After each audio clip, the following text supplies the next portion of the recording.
자, 안녕하세요. 돌아온 토마스입니다. 저번 시간에는 저희 1회 3단원의 첫 시간을 하면서 이중환 할아버지의 택리지를 배웠었죠. 그죠? 그거를 거의 주된 걸로 배웠던 것 같습니다. 정주, 질 높은 정주 환경, 공간적 조건에 대해서 배웠었습니다. 이제 우리는 나머지 부분들을 채워나가야겠죠? 그래가지고 이제 1회 3단원 두 번째 시간 시작하도록 하겠습니다. 근데 네, 이거 같은 날 찍은 거 맞습니다. 같은 날 찍었어요. 네. 자, 화면 공유 바로 들어갈게요. 오케이. 공유합니다. 자, 보겠습니다. 우리 저번에 이제 3번까지는 제가 답을 적어드렸고, 아마 여기에 나와 있는 13번과 14번, 13번과 14번에 대해서 이야기를 했던 걸로 기억을 하고 있습니다. 4번은 저번은 이제 복습으로 보시면 돼요. 이중한 3번의 답이 뭐였죠? 3번의 택리지겠죠? 택리지. 예, 이중한 할아버지의 택리지에서 가거지의 조건, 거주가 가능한 지역의 조건 뭘까요? 자, 여기서 조금 더 한번 좀 봐드릴게요. 자, 생활의 이득 뭘까요? 경제적 조건 뭘까요? 생리. 네, 그 다음에 풍수지리적 명당 배산임수였죠. 이거 풍수 지리니까요. 뭘까요? 이중하는 뭐라고 얘기했을까? 지리. 그 다음에 아름다움, 산과 물의 아름다움, 산수.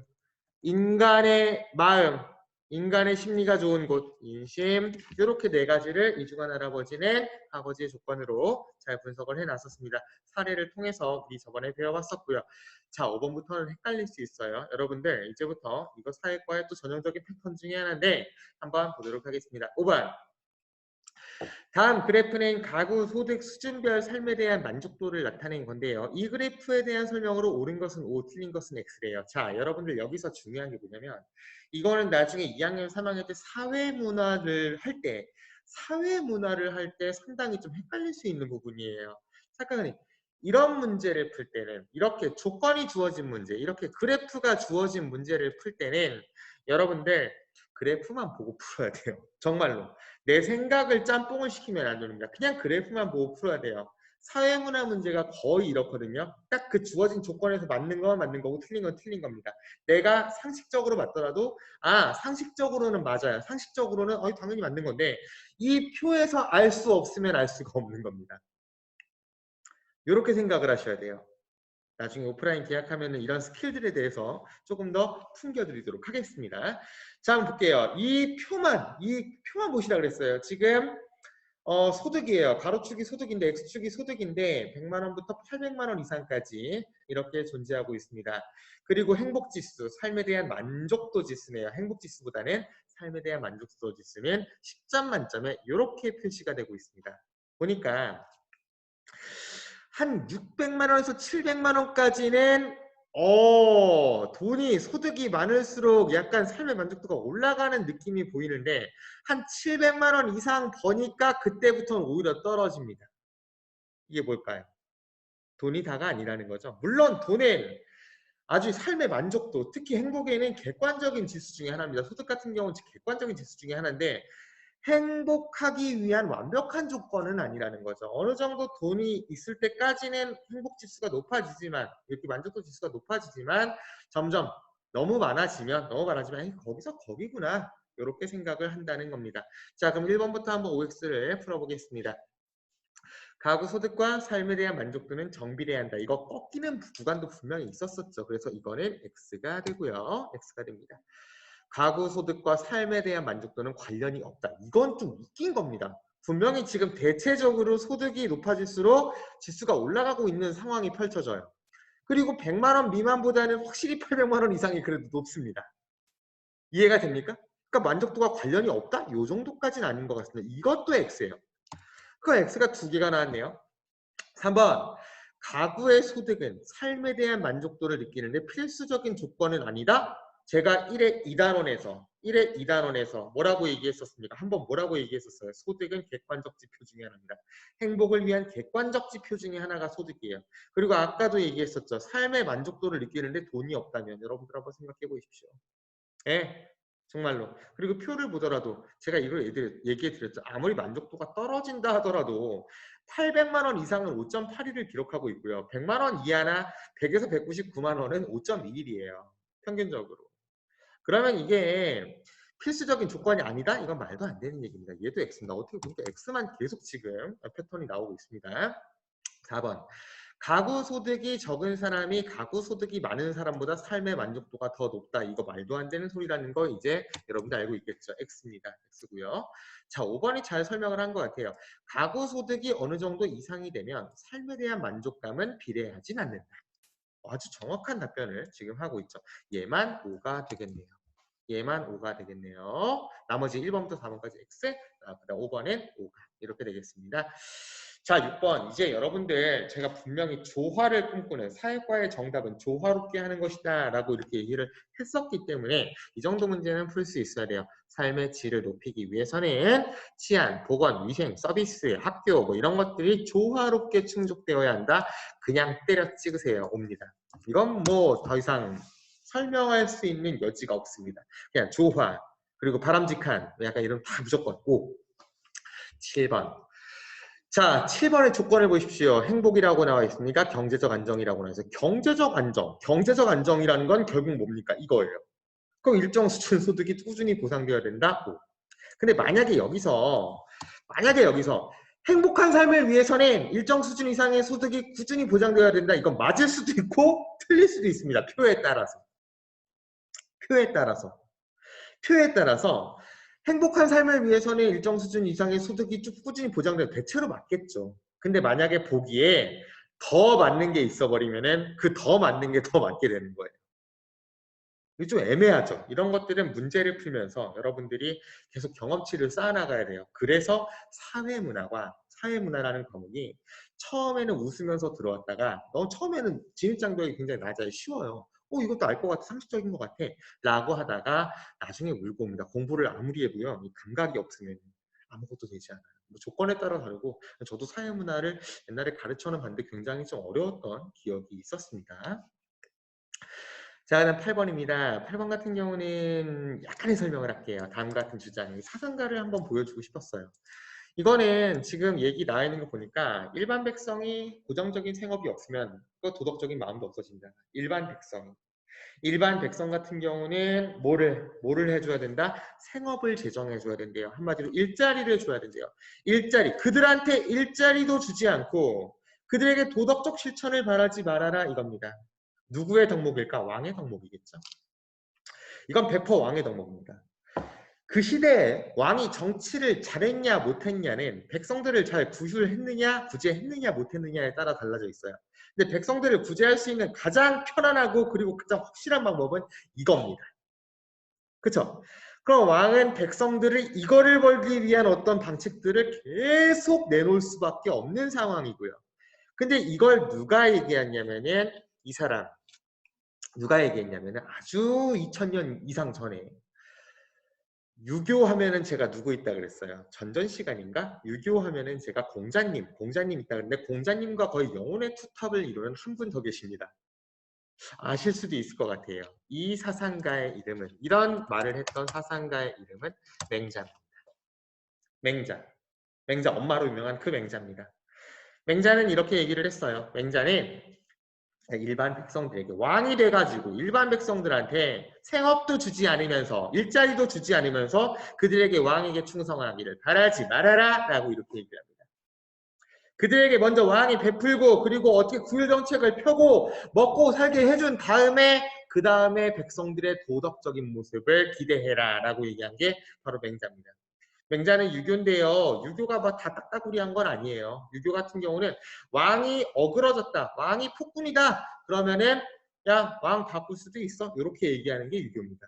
유교가 사실은 그 시절에서는 굉장히 혁명적인 학문 중에 하나였겠죠. 어쨌든 이렇게 얘기한 사상가의 이름은 맹자입니다. 경제적인 어떤 행복의 조건을 얘기하고 있죠. 이건 경제적이죠. 우리 저번 시간에 신나게 정주환경, 공간적에 대해서 배웠다면 지금은 경제적 조건에 대해서 배우고 있습니다. 네. 경제적. 자, 보세요. 근데 9번 보세요. 경제적으로 풍족한 나라일수록 국민들의 행복 지수가 높다. 자, 여기서 이건 X예요. 이건 지금 X인데 만약에 이렇게 한번 봅시다. 경제적으로 풍족한 나라일수록 국민들의 행복 지수가 대체로 높다. 이렇게 나오면은 이거는 뭐가 될까요? 이거는 O가 될 수 있어요. 이건 O가 돼요. 왜냐면 돈이라는 것은 어느 정도는 행복에 영향을 끼치기 때문에 훨씬 많이 끼치겠죠. 그렇기 때문에 대체로라는 애매한 표현이 들어오면은 이게 맞는 보기가 돼요. 근데 그런 말 없이 그냥 행복지수가 높다? 경제적으로 행복하면 그냥 행복지수가 높다? 이렇게 얘기하면 이건 X입니다. 이게 바로 사회문화의 어려운 점이고 여러분들이 익혀야 될 감각이죠. 네, 정말 좀 짜증나는 그런 부분입니다. 실제로 제가 이거를 좀 얘기를 해드리자면은 행복하다라는 행복지수는요, 경제적인 것보다도 삶의 만족감에 따른 어떤 그런 것들이 많아요. EBS에서 들으셨겠지만 저도 이제 부탄 얘기를 많이 하는데 제가 알기로 가장 못 사는 나라 중에 하나입니다. 근데 행복지수는 가장 높다고 해요. 그들이 돈을 정말 가난하거든요. 그리고 또 하나 얘기를 해드릴게요. 아마존의 눈물이라고 혹시 보시게 되면 아마존의 눈물에서 그 조회족 말고 조회족이었나요? 조회족이 그 여기 막 석에 뭐 이렇게 달고 다니는 그 족속들이 계신데 거기였나 다른 족속이었나 어떤 여자애가 여자분입니다. 여자분이 성인이었어요. 성인이었고 결혼한 남자 있고요. 결혼한 남편이 있고 자기가 이제 아내입니다. 아내인데 남편이 물고기를 한 2마리 잡아왔어요. 아마존 강에 가가지고 한 2마리 잡아왔어요. 근데 정말 그 여자분이 활짝 웃으면서 정말 그보다 더 행복한 표정을 지을 수가 없을 정도의 표정을 지으면서 뭐라고 얘기하냐면은 나는 오늘 생선 2마리를 먹을 수 있어서 너무 행복해 이렇게 얘기합니다. 그들의 행복의 기준과 우리의 행복의 기준이 분명 다를 수도 있겠죠. 그래서 제가 그거를 보고서 진짜 제 머릿속에 뭔가 총 맞은 것 같은 그런 느낌이 진짜 들었었어요. 왜냐면 그때 제가 아마존의 눈물 나왔을 때 뭔가 막 일이 안 되고 나는 불행해라고 생각했던 그런 시즌이었는데 제가 그 대사를 보고 아무것도 아닌 것 같지 않았는데 제가 울었습니다. 엄청 막 펑펑 울었어요. 자취집에서 울었던 기억이 나요. 저 사람은 저기에 행복함을 느끼는구나. 이게 뭔가 얻어맞은 느낌이었죠. 그래가지고 이거는 경제적으로 풍족한 나라가 대체로 행복지수가 높은 건 맞습니다. 그런데 그냥 행복지수가 높다? 이건 말이 안 되는 거죠. 왜? 행복은 그 나라의 그 만족도에 따라서 다 달라요. 조건에 따라서 다 다른 게 행복이기 때문에 그렇습니다. 근데 이제 10번 같은 경우 보세요. 민주주의는 일단 우리나라 입장에서 특히 그리고 전 세계적인 입장에서 민주주의는 그냥 행복지수가 높다라고 보면 됩니다. 민주주의는. 이거는 그냥 법칙이에요. 민주주의가 발전한 나라는 행복지수가 높다. 근데 걷다가 행복지수가 민주주의 지수 순위가 높은 나라들이 대체로 행복지수에서 높다. 대체로까지 나왔습니다. 그럼 이건 무조건 5가 되겠죠. 이건 무조건 5입니다. 이건 이제 정치적 조건이겠죠. 우리가 행복하기 위한 정치적 조건. 이제 경제적 조건이 끝나고 다시 정치적 조건이 됐습니다. 11번 같은 보기도 이렇게 헷갈리게 나올 수 있어요. 질 높은 정주환경은 행복하기 위한 조건 중 윤리적 조건일까요? 아니죠. 제가 저번 시간에 이건 공간적 조건이다 라고 얘기를 했습니다. 어쩌다 보니까 제가 계속 X만 치고 앉아 있는데 이제 마지막이 될 것 같네요. 자, 이런 문제들이 헷갈릴 수 있죠. 다음 밑줄 친 부분의 이유와 부합하는 문장입니다. 다음 밑줄 친 부분의 이유. 밑줄 친 부분을 볼게요.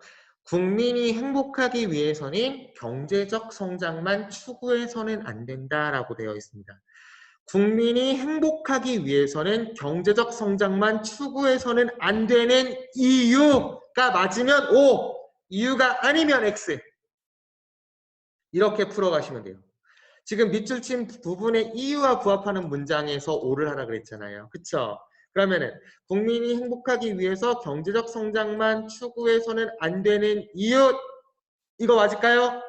과도한 경쟁으로 스트레스를 받는다. 경제적 성장만 추구하면은 돈이 있는 놈만 벌게 돼요. 그리고 능력을 자꾸 개발하라고 하죠. 그러면은 사람들은 경쟁할 수밖에 없습니다. 그래서 스트레스를 받게 되는 것 같습니다. 이게 바로 경제적 성장만 너무 추구하게 되면 인간들이 거의 뭐 부품처럼 정말 그냥 진짜 일만 하다 죽는, 경쟁만 하다 죽는 이런 현상이 일어나게 돼요. 다음 2번. 양극화로 인해서 사회적 박탈감을 경험하였다. 자, 경제적 성장만 쫓다 보면 능력 있는 사람들은 너무 많이 벌고 인간이 능력이 없을 수도 있잖아요. 사람이 돈 버는 능력은 없는데 인간이 정말 괜찮은 사람일 수도 있어요. 근데 경제적 성장만 추구하다 보면은 돈 버는 사람이 무조건 능력 있는 사람이다. 이렇게 생각을 하는 경우가 많습니다. 그러다 보면은 가난한 자와 부자인 자가 또 갈라지게 되고 윤리적으로 좀 무너지게 되고 이렇게 되면서 양극화로 인한 사회적 박탈감 충분히 경험할 수 있습니다. 그래서 이것도 오해예요. 3번. 경제적 성장만 계속 추구하게 되면 의식주 등이 보장되지 않는 절대적 빈곤 상황에 처할 수 있다. 이것 때문에 그렇다라고 되어 있는데 이거 틀린 거거든요.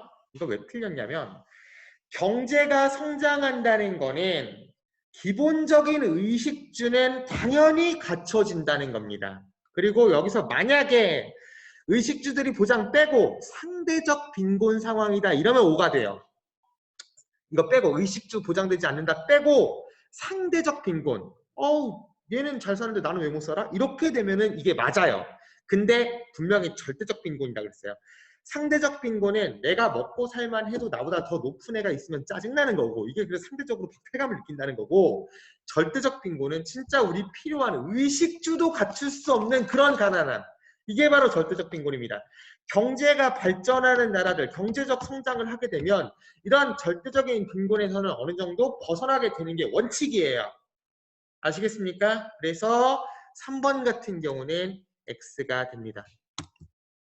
이거 오늘 하루 수업 들어가지고 되는 거 아니에요. 하루 수업 들어가지고 보기 몇 개 봤다고 해가지고 감각 다 익히겠다? 이건 말도 안 되는 얘기입니다.